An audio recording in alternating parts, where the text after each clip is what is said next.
Hello guys, welcome back to my channel. Today we have the book of The Coldest Touch by Isabel. So this is a book that I got from Fairy Loot. So let's just say, just going for the book. This is quite a really good book actually, to be honest. I enjoyed the book. It did take me a couple more days than usual to actually go through the process of actually reading the book. This year has me kind of caught off guard of reading. But it's getting to the point where my book stack is kind of getting a little bit larger than usual, because I'm taking so long of not reading as many books, where I'm not really focusing on reading the books as well.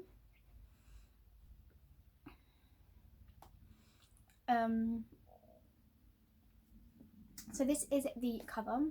It says this. So there is actually a different cover which has the actual two people. Excuse me. That has actually the two main people of this book on the cover, kind of like touching hands, and then with the coldest touch on it. So, so I love this cover. It's really nice. So we have Claire, who's a vampire. Basically, she's gonna help Elise with her powers, because Elise can see.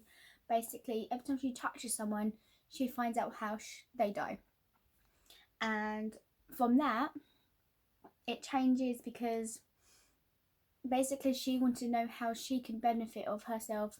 She doubts herself because she was not able to save her own brother from death. She doesn't know how she was able to not see his death coming, because she wasn't able to find out. It's very upsetting. So inside, we did have a signature, and this is the cover. Sorry, the behind of the little book bit. Elise is cursed. Every time she touches someone, she experiences how they'll die. That I would not want at all. And when she predicts that she's unable to prevent her brother's death, Elise is desperate to escape her terrible gift. Then she meets Claire, a vampire tasked with helping Elise master her rare powers and recruiting her to the Vital, a secret organisation determined to protect the paranormal world at all costs. At first, Elise is reluctant to work with the vampire, and when she predicts the teacher's immune murder, and she's determined to stop the violent death. Oh geez, yeah, that was oof. As Elise and Claire go closer, Elise begins to wonder, can she really trust someone tasked with her securing her loyalty, and someone who could be so easily kill her? Someone who might hold the key to unraveling her brother's mysterious death. So, we have no idea. I'm not going to say anything about it, really. It was a really different... I was listening to Audible. I have been reading... more of like trying to listen to more Audible than read it. But I've been doing kind of both at the same time. So if you're kind of looking for like a sappy, spooky Halloween read, this is it. This is kind of giving me like Edward Cullen vibe, so vampire.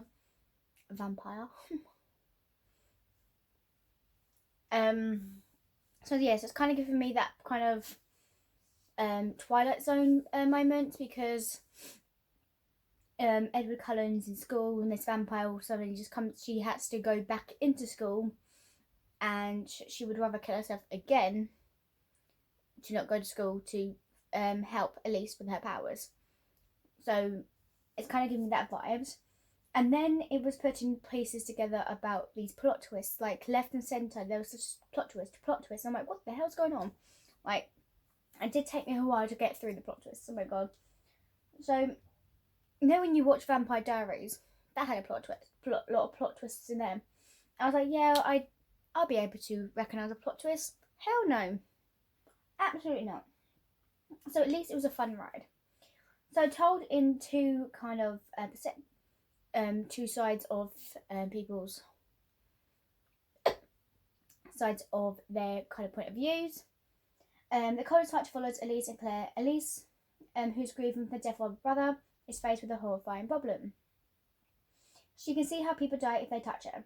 Deprived of any touch, she's fascinated when Claire touches her and she doesn't crumble under the vision of someone's death for the very first time in months.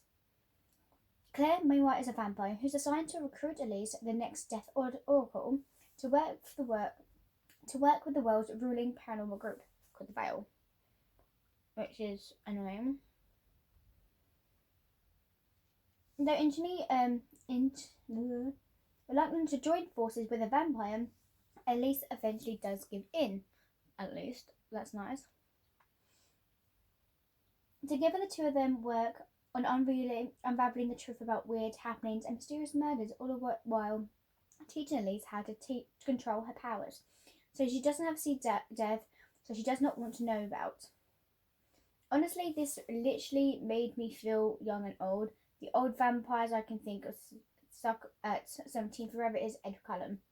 Literally. Like, it does make me feel really old, to be honest, when I think about it. But Claire definitely gave him for a run for his money. It's just as fun to see a new iteration of being stuck at 17 looks like, especially in the 2020s. Thus, this Cold Touches definitely has potential to become a fan favourite for anyone who loves paranormal stories beyond the existence of the vampires in the story. I really love the concept of a Death Oracle. I first was like, what is that? And then I was like, oh, right, yeah. That makes sense.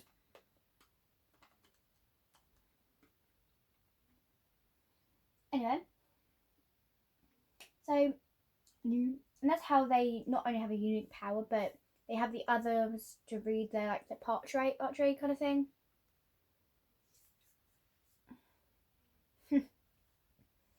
And it would like try and take advantage of such power. So the author of this book further poses such captivating questions in the story. It faces with immortality, and what does each day mean to you? I love how we get this kind of juxtaposition position of Claire, who's been stuck as a vampire and she wants to be done with it all. She quit her being in part of this veil for 20 years, and then all of a sudden they've been back because she's the only one who kind of looks like the real person who can actually go back into school, because obviously when you die that's when you basically what you look like as a teenager, I'm guessing. And it just wants to be done with it all, with Elise, who's just really unprepared for it all, and this doesn't even know who or what to trust. It doesn't even get easier when it comes to like that. A killer is stalking the streets, and neither Claire nor Elise can figure out what the truly wants. The stakes, I just used a pun there, are definitely high, and it makes for an entirely atmospheric and creepy read. Like, do not read this book, to be honest. So this is my first book by Sterling, but I was immediately immured with the way the author ties everything back together. So when I first heard about the book that was going to be released in the Fairy book, I was like, oh my god, I love murders. That's kind of real into me right now. I'm loving a lot of theories, mythology stuff, kind of stuff like that, but more rolling into the crime thrillers, and I want to read more of them. I want to read books. So if you have any books, guys, that has crime mythology in it, please let me know on it, because I am intrigued to see how it all goes in through. So if you're looking for a literally loose plot threads or plot holes, you're not going to find them in this book. Everything that might seem fishy to you or that doesn't quite make sense in the beginning of all ties in something bigger towards the end and offering. It's quite the entrancing plot twist in the process. There's a lot of discuss in less than 400 pages. Not only is Lisa still grieving from her brother and dealing with her parents, because her parents, she used to be this swimmer, have a boyfriend and everything like that.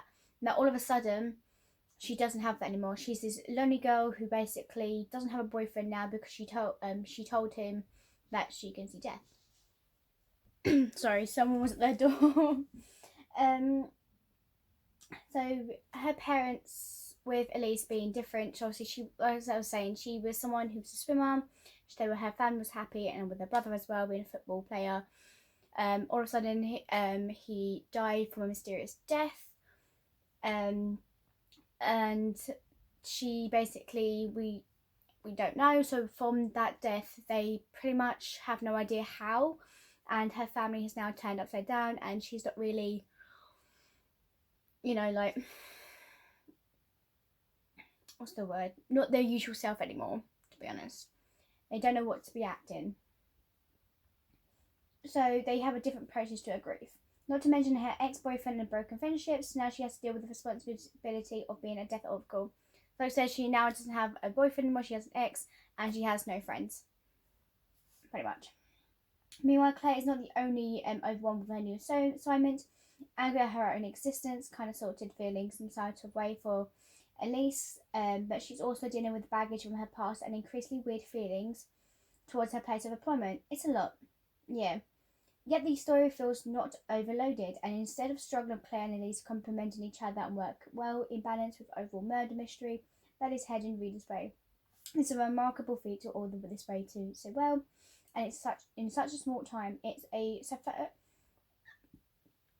kind of a sapphic romance, thriller, murder mystery, and refreshing take on vampires and other myths. This was a brilliant book to really, really read, and if you guys kind of like those things, go for it, guys.